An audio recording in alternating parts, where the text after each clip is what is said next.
वर्षापासून मराठा आरक्षणाच्या लढ्यासाठी एक प्रामाणिक, एक सच्चा कार्यकर्ता म्हणून मनोज जरांगे पाटील आम्हाला मिळालेले होते. आजपर्यंत त्यांच्या नावानं कधीही आरोप झालेला नव्हता. मागच्या 20-25 वर्षापासून हे ते काम करतात. परंतु या आमच्या मराठा समाजाच्या सच्च्या शिवसैनिकाला, या शिवभक्ताला त्या ठिकाणी या मुख्यमंत्री एकनाथ शिंदे, विशेषत्वानं उपमुख्यमंत्री देवेंद्र फडणवीस आणि उपमुख्यमंत्री अजित पवार या सरकारनं त्यांना बदनाम करण्याचं षडयंत्र त्या ठिकाणी रचलंय.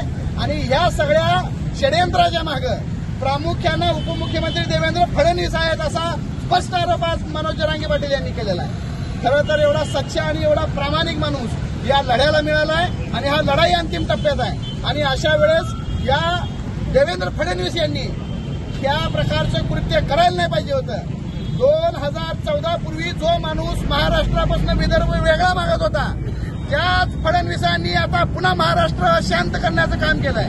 मागच्या 10 वर्षापासून हा महाराष्ट्र अशांत आहे आणि या महाराष्ट्राला अशांत करण्यामध्ये या देवेंद्र फडणवीस यांचा मोठा वाटा आहे असा स्पष्ट आरोप आज मनोज जरांगे पाटील यांनी केलाय. त्यामुळं गृह विभागाची जबाबदारी आहे. गृहमंत्री म्हणून त्यांनी अतिशय चांगलं काम करणं अपेक्षित असताना आणि या तमाम मराठा आणि महाराष्ट्रातील जनतेच्या वतीने काम करत असताना त्यांनी निष्पक्ष भूमिका बजावणं गरजेचं असतानाही त्यांनी अशी निष्पक्ष भूमिका बजावलेली नाही.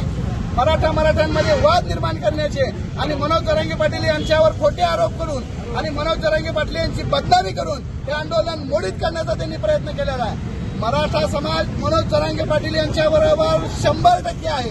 कुणाच्याही मनात कोणतीही शंका नाही.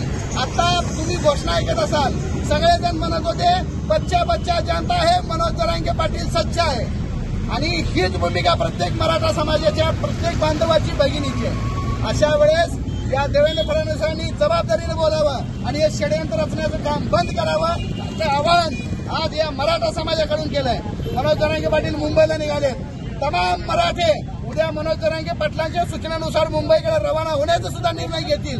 त्यामुळे येणाऱ्या या महाराष्ट्रातील परिस्थितीला फक्त आणि फक्त उपमुख्यमंत्री देवेंद्र फडणवीस, गृहमंत्री म्हणून ते काम करणारेच देवेंद्र फडणवीस आणि मुख्यमंत्री एकनाथ शिंदे आणि उपमुख्यमंत्री अजित पवार हे जबाबदार असतील. हा मराठा समाजातर्फे इशारा आहे. तुम्ही सगळे